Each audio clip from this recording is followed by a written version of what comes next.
कमजोर होकर झारखंड के दक्षिणी इलाकों में पहुंचा। अगले कुछ घंटों में तूफान के और कमजोर होने की उम्मीद। झारखंड के कई इलाकों में तूफान के कारण बारिश। ओडिशा और बंगाल में राहत और बचाव कार्य में जुटी एनडीआरएफ समेत तमाम एजेंसियां।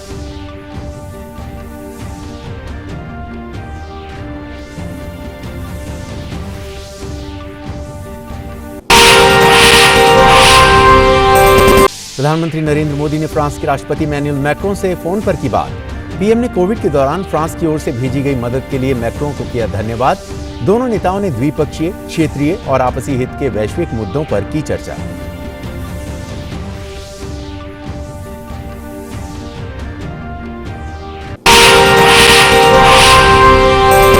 देश में टीकाकरण अभियान जारी। 131 दिनों के भीतर ही भारत ने दी 20 करोड़ 27 लाख से अधिक टीके की खुराक। लगातार 14वें दिन रोजाना ठीक होने वालों की संख्या नए मामलों से अधिक। 2.11 लाख नए मामलों में गिरावट का रुख जारी। पॉजिटिविटी दर गिरकर हुई 9.79%।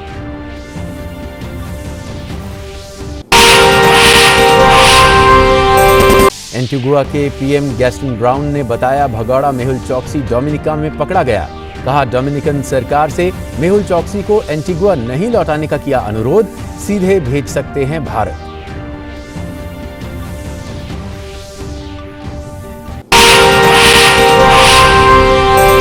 अमेरिकी राष्ट्रपति जो बाइडेन ने अमेरिकी खुफिया एजेंसियों को चीन में कोविड-19 वायरस की उत्पत्ति पर अगले 3 महीनों में रिपोर्ट पेश करने का दिया आदेश।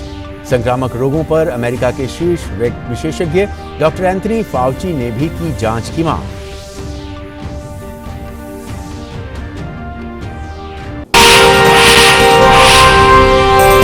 माली में सियासी संकट और गहराया। अंतरिम राष्ट्रपति और प्रधानमंत्री ने सेना द्वारा गिरफ्तार किए जाने के बाद दिया इस्तीफा। संयुक्त राष्ट्र सुरक्षा परिषद ने गिरफ्तारी की कड़ी निंदा के साथ ही चुनी हुई सरकार की वापसी का किया आह्वान।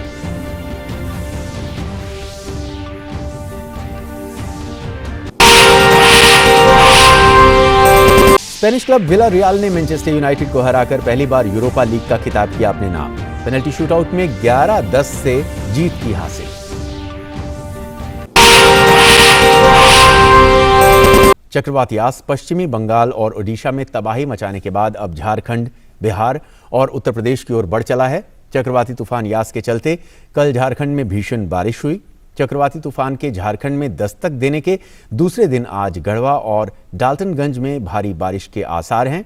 इसको लेकर मौसम केंद्र की ओर से रेड अलर्ट जारी किया गया है। आज झारखंड के रांची, खूंटी, गुमला, लातेहार, चतरा में भारी बारिश की संभावना है।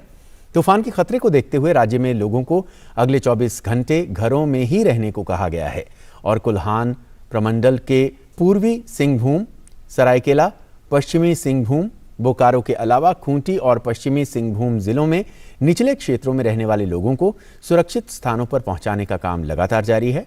मुख्यमंत्री हेमंत सोरेन द्वारा दिए गए निर्देशों के तहत चक्रवाती तूफान से बचाव और राहत को लेकर आपदा प्रबंधन विभाग ने तैयारियां पूरी कर ली हैं।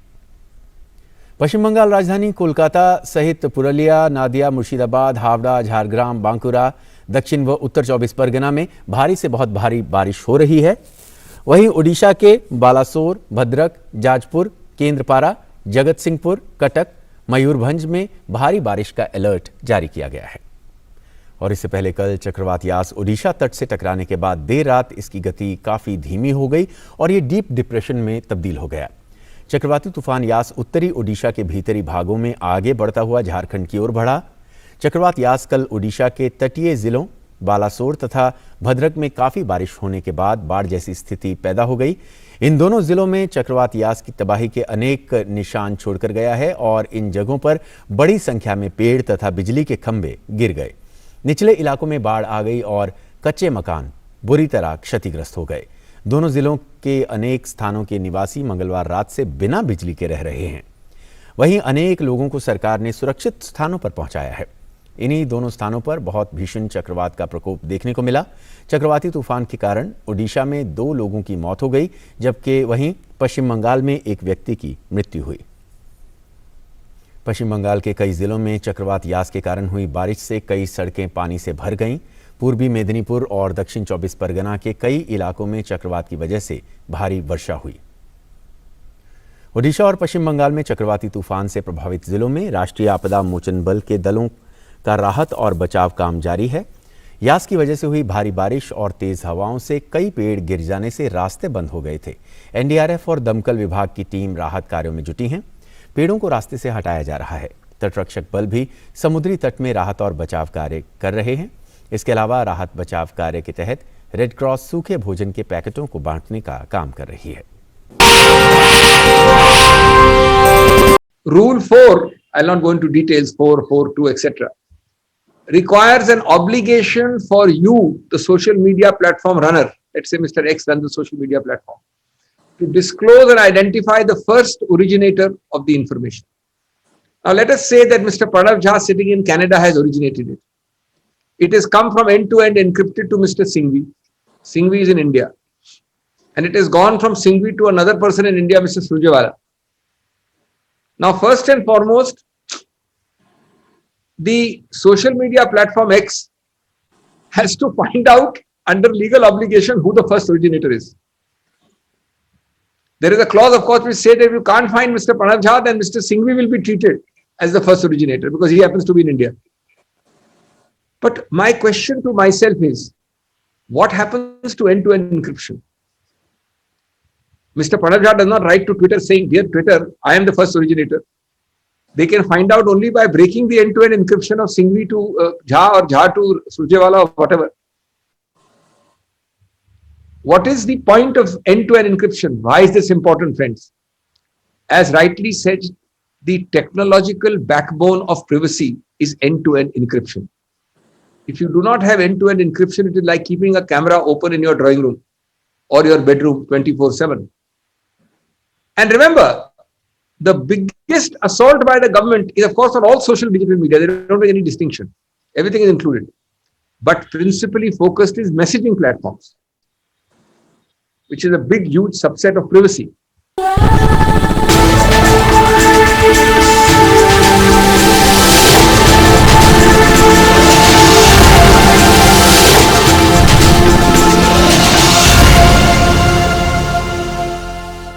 पंजाब नेशनल बैंक घोटाले के आरोपी भगौड़ा हीरा कारोबारी मेहुल चौकसी के डोमिनिका में पकड़े जाने का एंटीगुआ मीडिया ने बुधवार को दावा किया।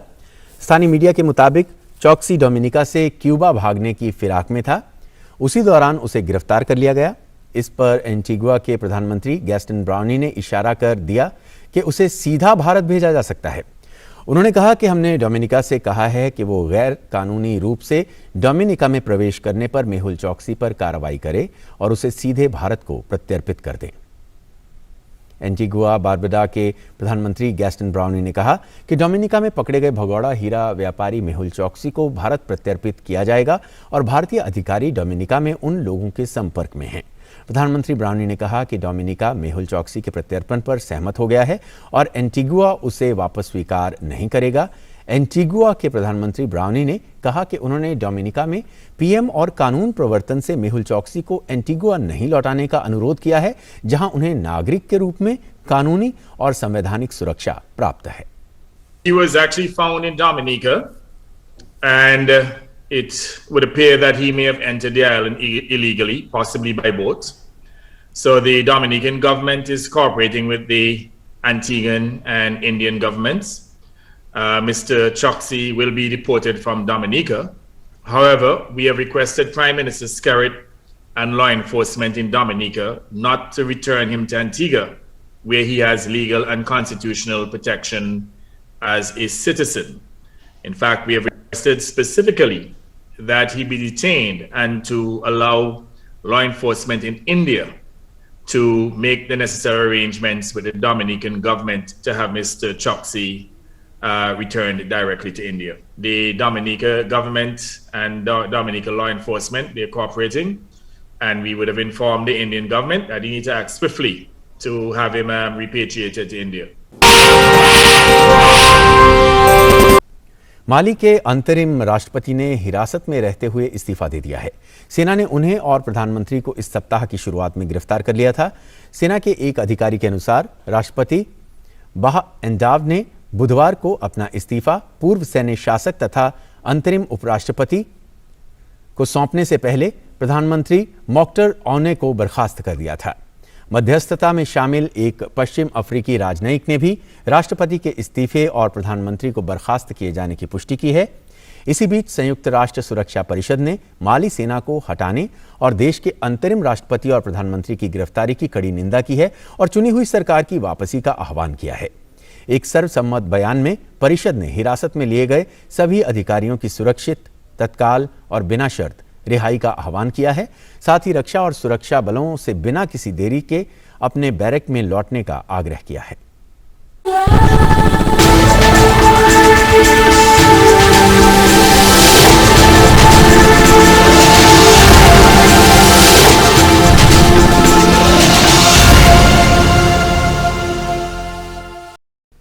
स्पेनिश क्लब विलारियल ने मैनचेस्टर यूनाइटेड को हराकर पहली बार यूरोपा लीग का खिताब अपने नाम कर लिया है।